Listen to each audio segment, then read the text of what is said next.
Welcome to our second class introduction to accounting class 11th। इस video में हम पढ़ेंगे objectives of accounting and advantages and limitations of accounting. बिना time गवाए start करते हैं। ऑब्जेक्टिव्स ऑफ अकाउंटिंग, अकाउंटिंग करने का उद्देश्य क्या होता है, क्या मोटिव है कि क्यों की जाती है अकाउंटिंग। तो देयर आर 6 रीजंस कि अकाउंटिंग की जाती है। ये इसके ऑब्जेक्टिव्स हैं, फटाफट इसे याद करना है और इसके अंदर का मतलब क्या है, सेंस क्या है, वो समझते हैं। Number 1, recording of financial transaction and events. Accounting financial transaction को रिकॉर्ड करती है, क्योंकि बनी ही अकाउंटिंग रिकॉर्ड के लिए। जब हर चीज को रिकॉर्ड करेंगे तभी तो आगे जाके उसके बेसिस पे प्रॉफिट या लॉस कैलकुलेट कर सकेंगे। रिकॉर्डिंग का मतलब है केवल ट्रांजैक्शन को रिकॉर्ड करना, जो फाइनेंशियल ट्रांजैक्शन के है, ये मेन काम है अकाउंटिंग का। तो पहला ऑब्जेक्टिव, अकाउंटिंग का क्या ऑब्जेक्टिव है भाई, फाइनेंशियल ट्रांजैक्शन को रिकॉर्ड करना। क्लियर है। दूसरा, रिकॉर्डिंग करे ट्रांजैक्शन की हेल्प से अकाउंटिंग प्रॉफिट और लॉस निकालती है। किसी बिजनेस एंटरप्राइज को ईयर के एंड में ये पता करना हो कि कितना प्रॉफिट हुआ, कितना लॉस हुआ, तो ये अकाउंटिंग की हेल्प से ही जाना जा सकता है। Third point, determine the financial position. Balance sheet की हेल्प से अकाउंटिंग फाइनेंशियल पोजीशन बताती है बिजनेस एंटरप्राइज की। हमारे पास कितने असेट्स हैं, जब से बिजनेस स्टार्ट हुआ है तो हमारे असेट की जो है कितने हो गए हैं, इस समय हम कितनी कैपिटल पे हैं, कितनी लाइबिलिटीज पे हैं, कितने असेट्स पे हैं, ये सब कुछ हमें अकाउंटिंग की हेल्प से पता चलता है। Number 4, assisting the management. Management को असिस्टेंट बनती है, मैनेजमेंट की असिस्टेंट की तरह सहायक के रूप में कार्य करती है। क्या सहायक बनती होगी भाई, देखो भाई, मैनेजमेंट अगले साल की प्लानिंग करता है, फोरकास्ट करता है, ठीक है, डिसीजंस लेता है, स्ट्रैटेजी डिसाइड करता है, और तो और कंट्रोल मैनेजमेंट सेटअप करता है। तो किसके बेसिस पे करेगा, अकाउंटिंग में जो प्रॉफिट हुआ है, लॉस हुआ है, उसकी मदद से ही मैनेजमेंट आगे की प्लानिंग करता है कि इस साल इतनी सेल्स हुई, अगले साल हमें कुछ और करना पड़ेगा। इस साल अच्छा इतने बैड डेट्स हो गए, बैड डेट्स मतलब इतने लोगों ने उधार नहीं दिया, तो हमें कितने लोगों को उधार देना है, कितने लोगों को उधार सामान नहीं बेचना है। अच्छा, इस समय इतना कर्जा था, किस तरीके से अपने बेकार के खर्चों को मिनिमाइज करें और अपने क्रेडिटर्स को पे ऑफ करें, और शेयर होल्डर्स को कितना डिविडेंड देना है, कितना प्रॉफिट हुआ, ये सब मैनेजमेंट जो है वो अकाउंटिंग की हेल्प से तो करता है। तो इसीलिए ये मैनेजमेंट को असिस्ट करती है। Number 5, communicating accounting information to users. जो भी अकाउंटिंग इन्फॉर्मेशन के यूजर्स हैं, जैसे शेयर होल्डर्स हैं, उन्हें पता होना चाहिए भाई कि इस साल मेरी कंपनी ने कितना प्रॉफिट अर्न करा, तो ये सब कहाँ से पता चलेगा, अकाउंटिंग की हेल्प से। तो वो सारी इन्फॉर्मेशन ये अकाउंटिंग यूजर्स को कम्युनिकेट भी करती है। इसके अलावा प्रोटेक्टिंग बिजनेस असेट्स, बिजनेस में कितने असेट्स हैं, अगर उनकी रिकॉर्डिंग नहीं होगी प्रॉपर तो हम पता नहीं लगा पाएंगे कि कितने असेट्स थे, कितनी सेल्स थी, कितनी यूनिट्स थी, ठीक है। हो सकता है कोई चोरी कर ले या कुछ नष्ट हो जाए। तो इस तरीके से जब अकाउंटिंग, हर एक चीज की अकाउंटिंग प्रॉपर मेंटेन होगी तो हम अब बिजनेस असेट्स को भी सेव कर पाएंगे। तो these are the objectives of accounting. एक बार दोबारा रिकॉल कर लेते हैं, फिर बढ़ेंगे एडवांटेजेस की ओर।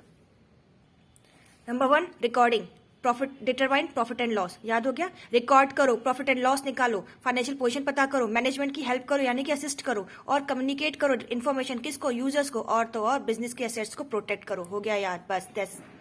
नेक्स्ट है एडवांटेजेस ऑफ अकाउंटिंग। अकाउंटिंग के क्या क्या फायदे हैं, कुछ कुछ मिलता जुलता ही है। Number 1, financial information about business. Business के बारे में हमको फाइनेंशियल इन्फॉर्मेशन मिल जाती है, किसकी हेल्प से, अकाउंटिंग की हेल्प से, कि बिजनेस में कितना प्रॉफिट लॉस हो रहा है, वट एवर, ठीक है ना। तो नंबर 1 पॉइंट बहुत क्लियर है, बार बार ये पॉइंट आ रहा है तो क्लियर है, इसके बारे में आप समझ गए हो।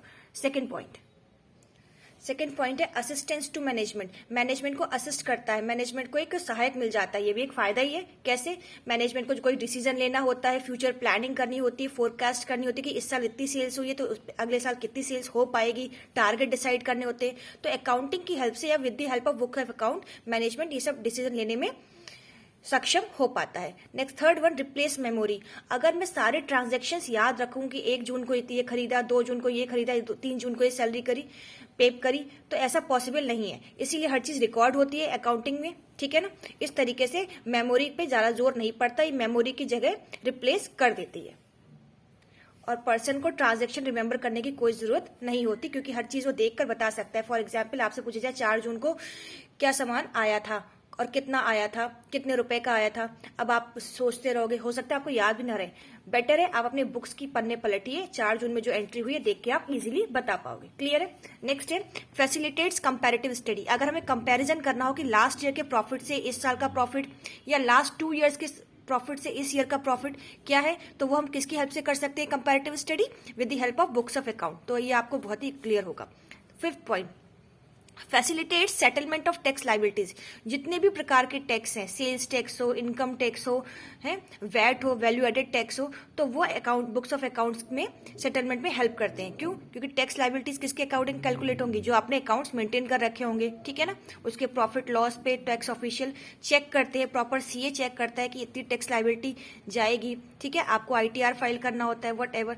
तो वो कहाँ से आप चेक कैसे करेंगे? देखो, एक सैलरीड पर्सन का पता है कि उसकी सैलरी अकाउंट में आई है, इतनी उसकी इनकम हुई है, पर बिजनेस के लिए आपके बुक्स ऑफ अकाउंट्स ही चेक होंगे, ठीक है। तो आपको मेंटेन करना बहुत जरूरी है।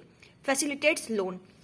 अगर कोई संस्था या कोई बैंक आपको लोन देगा तो डेफिनेटली वो आपके बुक्स ऑफ अकाउंट चेक करेगा या अकाउंटिंग इन्फॉर्मेशन लेगा आपसे, और उसको सर्टिफाई भी करेगा कि भाई इनको लोन दे या ना दे। क्योंकि बिजनेस में करोड़ों के लोन की बात होती है, तो करोड़ों का लोन ऐसे नहीं दिया जा सकता। तो अगर आपके proper books of account maintain होते हैं तो आपको लोन मिलने में भी आसानी होती है। कोर्ट में एविडेंस के फॉर्म में यूज किया जा सकता है। अगर कोई मसला हो गया हो तो court account books of account को ही बेसिस मानकर अपने डिसीजन देता है, तो एक एविडेंस इन कोर्ट में वैलिड है। तो इसका ये भी फायदा है कि अगर हम बुक्स ऑफ अकाउंट मेंटेन करेंगे तो उसको एज एविडेंस कोर्ट में पेश किया जा सकता है। Facilitate sale of business. अगर बहुत ज्यादा आपका मन नहीं है बिजनेस करने का और आप अपना बिजनेस सेल आउट करना चाहते हैं, तो जो बिजनेस पर्सन आपका बिजनेस परचेज करेगा वो भी आपके बुक्स ऑफ अकाउंट चेक करना चाहेगा कि भाई ये बताओ लास्ट 2 ईयर, 3 ईयर, 5 ईयर्स कितनी सेल हुई, कितना प्रॉफिट हुआ, क्या क्या सिचुएशन है। तो वो बुक्स ऑफ अकाउंट देख के ही तो आइडिया लगा पाएगा कि परचेज करूं कि नहीं करूं। आपने बना ही नहीं रखे हैं तो उसे क्या पता कि बिजनेस प्रॉफिट में था कि लॉस में था, क्या चल रहा है, ठीक है ना। तो इसलिए अगर आपको सेल ऑफ बिजनेस करने की नौबत आए तो वो भी अकाउंटिंग की मदद से थोड़ी आसान हो जाती है। हेल्प इन डिसीजन मेकिंग, ये तो बिल्कुल क्लियर है।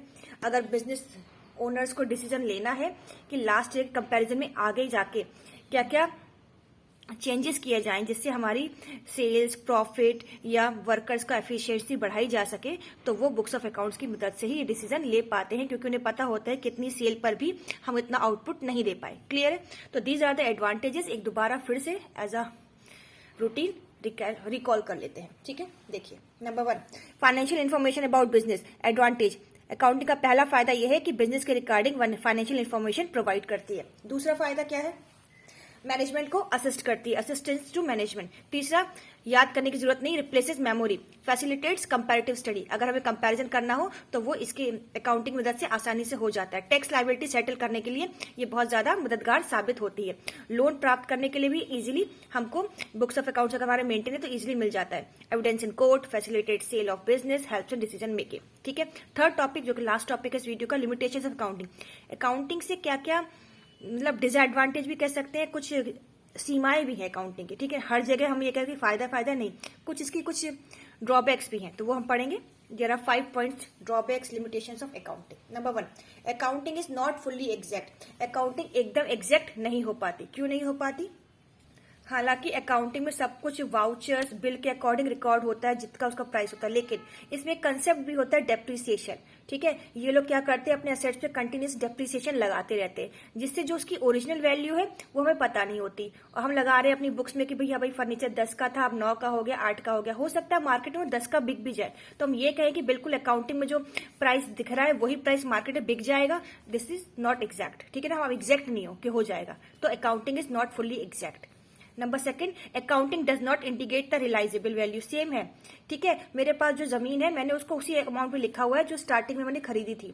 हो सकता है उसकी वैल्यू बढ़ गई हो, ठीक है। तो वो अकाउंटिंग में रियलाइजेबल वैल्यू जिससे जितना उसका पैसा मिल जाएगा वो इंडिकेट नहीं करती है।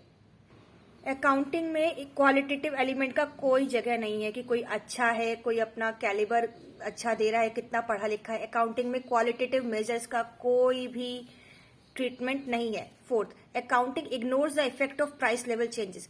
मनी के अमाउंट में, लेवल में हमेशा चेंजेस आते रहते हैं। कभी पैसा बढ़ जाता है डॉलर के कंपैरिजन में, कभी कम हो जाता है, लेकिन अकाउंटिंग पे इस चीज का कोई प्रभाव नहीं पड़ता। अकाउंटिंग में लीड टू विंडो ड्रेसिंग।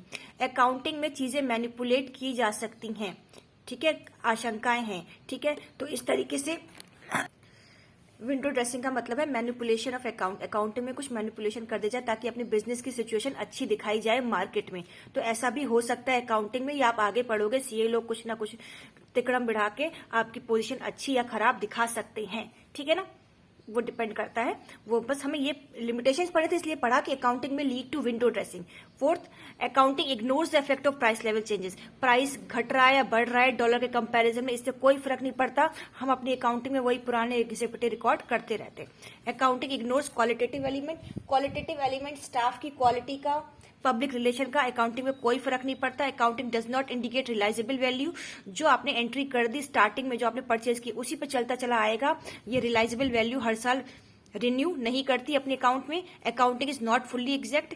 कभी कभी बिजनेस ओनर सोचते हैं हमें इतना बैड डेट्स हो जाएगा तो उसको पहले से ही घटा के रख लेते हैं, या आप आगे सीखोगे तो अकाउंटिंग फुल्ली एग्जैक्ट नहीं है। फटाफट याद कर लो, not fully exact, not indicate realisable value, ignores qualitative element, ignores effect of price level changes, may lead to window dressing. इस तरीके से ऑब्जेक्टिव, एडवांटेजेस और लिमिटेशंस ऑफ अकाउंटिंग आपके क्लियर हो गए। लास्ट वीडियो में हम पढ़ेंगे accounting information and users of accounting information, और उसे खत्म करके फटाफट हम बढ़ेंगे अपने प्रैक्टिकल क्वेश्चंस की ओर। See you in the next video.